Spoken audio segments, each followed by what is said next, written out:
আসলে আমি খুব অবাক হয়েছি।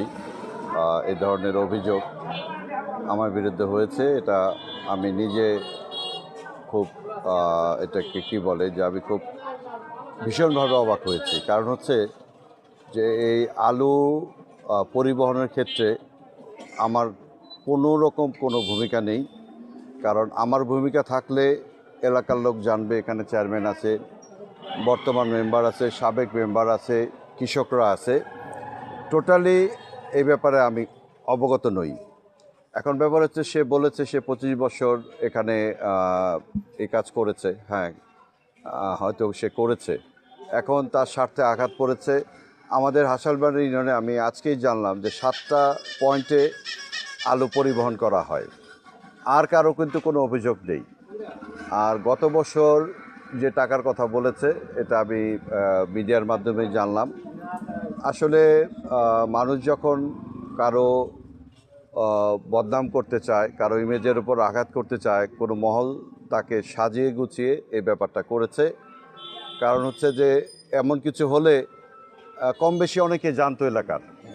হ্যাঁ, এখানে আমাদের চেয়ারম্যান আছে, সাবেক মেম্বার আছে, বর্তমান মেম্বার আছে, তাদের কাছ থেকে আপনারা জানেন, কৃষকরা আছে। কারণ হঠাৎ করে একটা খবর আসবে না, যেটা পুরনো খবর হঠাৎ করে আসলো। হ্যাঁ, এটা আমি খুব আসলে মানুষ হয়তো বর্তমানে আমি হাসালবাড়ি ইউনিয়নের সাধারণ সম্পাদক হিসাবে মানুষের সাথে কাজ করে যাচ্ছি, দলের সাথে কাজ করে যাচ্ছি। আমার সাথে এই বিষয়টা যায় কি না বা আমার ভিতরে এই ধরনের তৎপরতা আছে কি না এটা এলাকার মানুষ অবশ্যই জানে। তো এই ব্যাপারটা চেয়ারম্যান বা আরও দু একজনের কাছে আপনারা আলাপ করেন, তাহলে বুঝতে পারবেন। আমি এটা তীব্র নিন্দা জানাই, ধিক্কার জানাই এবং প্রতিবাদ জানাই। এটা সম্পূর্ণ মিথ্যা। আমাদের আশেলবানের ইউনিয়নের উচ্চরে কৃষক যারা আছে তারা সবাই বলছে যে মিজান এই জায়গায় যে টলিটি আসে এটা একটা পরিচালনা করার একটা লোক দরকার। তাই সবাই বলছে বিদায় আমি ওই জায়গায় গেছি। ওই জায়গায় গিয়া টলি 12টা টলি আমি সরে আইনা কাজ করাইতেছি এবং সে জায়গায় কৃষকের কোনো ধরনের কোনো সমস্যা হয় নাই, আর অভিযোগও নাই। বরঞ্চ পাইকার, কৃষক, টলিয়ালা সবাই ওই জায়গায় গিয়া সন্তুষ্ট। এবং আমি এই ধরনের কোনো কাজ করি নাই, অন্যায় কাজ। আমার নামে যেই কথা বলছে এটা সম্পূর্ণ মিথ্যা।